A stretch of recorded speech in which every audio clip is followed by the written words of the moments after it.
አፍሪካን አንድ ለማድረግ የሞከረ ህዝብ ለራሱ አንድ መሆን አቅቶት ስቃይ ውስጥ ነው ያለው በአሁኑ ሰዓት። ወንበር ላይ ኢትዮጵያ ላይ ቴዲ አፍሮ ክብር አለው። ፕሮሞሽን እኮ የሰሩለት ሙዚቃም ብዙም ስለማልቀጣጠል እንደሚወጣ አላውቅም ነበር። ስላፈኑት ግን እኔም ሰማሁት። አነጋጋሪው የቴዎድሮስ ካሳሁን አልበም በጉጉት ለዓመታት ሲጠበቅ ከቆየ በኋላ ትናንት ሚያዝያ 8 2018 ከቀኑ 8 ሰዓት ላይ ተለቋል። 18 ትራኮችን ያዘው ይህ አልበም ከተለቀቀ በኋላ ከፍተኛ እይታን በማግኘት ሪከርዶችን እየሰባበረ እንደሆነ ይገመታል። አብዛኛዎቹ ትራኮች ከ1 ሚሊዮን የተሻገረ እይታ ያገኙ ሲሆን ይህንን መረጃ እስከሰራንበት እስከ ጧቱ 5 ሰዓት በኢትዮጵያ አቆጣጠር ዳስጣል የተሰኘው ትራክ ግን የበለጠ ተወዳጅነትን ያገኘ በመሆን ከ3.5 ሚሊዮን በላይ እይታ ማግኘቱን ለመመልከት ችለናል። በዘፈኖቹ የተለያዩ ሰዎች የተለያየ አስተያየት እየሰጡበት ይገኛሉ። አንዳንዶች አልበሙ እንደጠበቅነው አይደለም፣ ያን ያህል ሊወራለት የሚችል አነጋጋሪ ስራ መስማት አልቻልንም፣ 2 እና 3 ከሚሆኑ ሙዚቃዎች ውጭ ሌላው ማንኛውም ተራ ዘፋኝ ሊዘፍነው የሚችል አቅም የለሽና ልፍስፍስ ስራዎች ሲሆኑ ዜማቸውም ያን ያህል የረባና ስሜት ኮርኮሪ አይደለም ሲሉ፣ ሌሎች ደግሞ ልጁ ጥበብ የተቀባ ጥበብን በቁልምጫና በሚያባብል ቃል የጠራችው የጥበብ ከራማ የወረደበት ሰው ነው። እናም ስራዎቹ በሙሉ ዘመን ተሻጋሪ በሳል ናቸው እያሉ ነው። በዘፈኖቹ ዙሪያ በጠቅላይ ሚኒስትር አብይ የተከፈተው የተለያዩ ፔጆች ውግዘትን እያስከተሉበት ሲሆን የተወሰኑት ደግሞ ሻቢያና ወያኔ ሊገድሉት እያሴሩ መሆኑን የሚያትቱ ጽሑፍም ለጥፈዋል። ግን ሳዳምጠው በቃ ሪሊ ምንድነው ምን አሰብኩ መሰለ? እኔ አሁን አንዱን ነው በደንብ ያዳመጥኩት፣ ይሄ ዳስጣል የሚለውን እንትና አይ ዶንት ኖ ዲቴሉ ስንገባ እናወራለን። በጣም የሚገርም አይነት አንደኛ ድፍረቱን ያደነኩት፣ ሁለተኛ ቀላል ነገር አይደለም። አንዳንድ ጊዜ ለጉልበተኞች፣ ለባለስልጣኖች፣ ለገዢዎች እውነቱን ደፍሮ መናገር ምናምን በጣም ትልቅ ወኔ፣ ትልቅ የሞራል ልዕልና፣ ትልቅ የሞራል የበላይነት ይጠይቃል። በነገራችን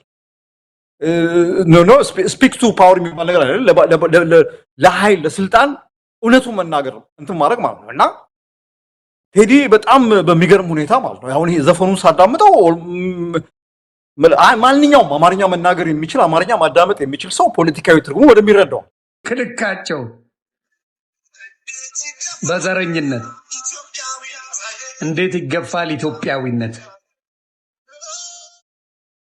እንዴት ይገፋል ኢትዮጵያዊነት። ማልገቡና አቆሙን ከዳር ያው ለአዲስ አበባ ልጆች የትኛው አርቲስት ነው ስለ ህዝብ፣ ስለ ሀገር፣ ስለ ባንዲራ፣ ስለ ምናምን እንደዚህ በድፍረት ሙዚቃ የሚሰራ? የትኛው ምሁር ነው የህዝብን መፈናቀል፣ የአዲስ አበባ ከተማ አዲስ አበባ ላይ እየተፈጸመ ያለውን ደባ እንደዚህ በድፍረት የሚናገር? በነገራችን ላይ በጣም የሚገርም ነገር ነው። በቃ ሰው በጠፋበት የኢትዮጵያ ምሁራን አንዳንዶቹ እኮ አርቲስቶች የተባሉት እኮ ኪነ ጥበብን ለአገዛዝ ጫማ ስር ጥለዋት እንደ ሸቀጥ አድርገዋት ኪነ ጥበብን የአገዛዝ መገልገያ ያደርጉበት አገር ነው ያለው። አርቲስት ነው፣ አርቱን ሰራ፣ ሌሎች ሰርተዋል። የቴዲ ሲሆን ለምን መርገም አስፈለገ? ሌባ የቴዲ ለምን እነ ናሆም ፎንቴን አትመክሩም? ለምን እነ ጆን ዳንኤልን አትመክሩም? በነገራችን ላይ ኪነ ጥበብን ብቻ አይደለም እውቀትን እንደነ ዳኛቸው አሰፋ አይነቶቹ ማለት ለገዢው እንትን ተገዢ ለማድረግ በቃ ምክንያት አምባገነንነትን ምክንያታዊ ለማድረግ ሲጥሩ ነው የምናየው እንትን ማለት ነው። እና ቴዲ ይገርማል ደግሞ ይሄ ቴዲ አሁን የጀመረው አይደለም፣ ኮንሲስታንት ነው። ህወሓት የነበረ ጊዜ ተመሳሳይ ነገር ነው ያደረገው፣ አይተዋል፣ ዋጋ ከፍሎበታል። አሁንም ተመሳሳይ ነገር ነው ያደረገው። በነገራችን ዋጋ ይከፍልበታል የሚል እንትን አለኝ። እንደ ብልጽግና አይነት ሐሳብን የሚፈራ አቅመቢስ ፈሪ አገዛዝ ይሄንን ዝም ብሎ ያልፏል የሚል እንትን የለኝም። ግን እንትን የገረመኝ ምንድነው በቃ አንዳንዴ በቃ ተስፋ በቆረጥንበት ሰዓት ኢትዮጵያ ውስጥ እውነት የሚናገር አገዛዝን ደፍሮ ይሄን አርገሃል ብሎ የሚናገር ምሁር፣ የኪነ ጥበብ ባለሙያ፣ ሰዓሊ፣ አርቲስት፣ ገጣሚ ምናምን ባጣንበት ሰዓት እንዲያውም ከዛም አልፎ እነዚህ ሰዎች ኪነ ጥበብን፣ አርትን፣ ጥበብን ለአገዛዝ ግርድና በቃ ራሳቸውም ግርድና ገብተው ኪነ ጥበቡን ራሱ አርቱን ጥበቡን ገረድ ባረጉበት ሀገር እንደዚህ አይነት ነገር መሰራቱ በጣም የሚገርም ነገር። አንከር ሚዲያ በተባለው የዩቲዩብ ቻናል ተጋብዞ የቀረቡት አቶ ዳንኤል የተባሉ አስተያየት ሰጪ በደልና ግፍ በርትቶ ህዝብ ስቃይ ላይ ባለበትና እውነትን የሚናገር በጠፋበት በድፍረት ያገዛዝን ነውር መናገር ትልቅ ወኔና የማይናወጥ ስብዕናን ይጠይቃል ብለዋል። ጨምሮም አብዛኛዎቹ የፖለቲካና የኪነ ጥበብ ሰዎች ለመንግስቱ ግርድና በገቡበት ሰዓት ብቅ ብሎ በድፍረት መናገሩ የልጁን ድፍረትም እውቀትም እንድናይ አድርጎናል ብለዋል። ዮኒ ማኛም ቴዲ አፍሮ ደፋር የኪነ ጥበብ ችሎታ እንዳለው የተናገረ ሲሆን ሞጣ በመባል የሚታወቀው ታዋቂ ቲክቶከርም ለድምፃዊ ያለውን አድናቆት አልሸሸገም። በሚቀጥለው በሌላ ዘገባ እስክንገናኝ ድረስ ሰብስክራይብ እና ላይክ እያደረጋችሁ ጠብቁን። መልካም ጊዜ።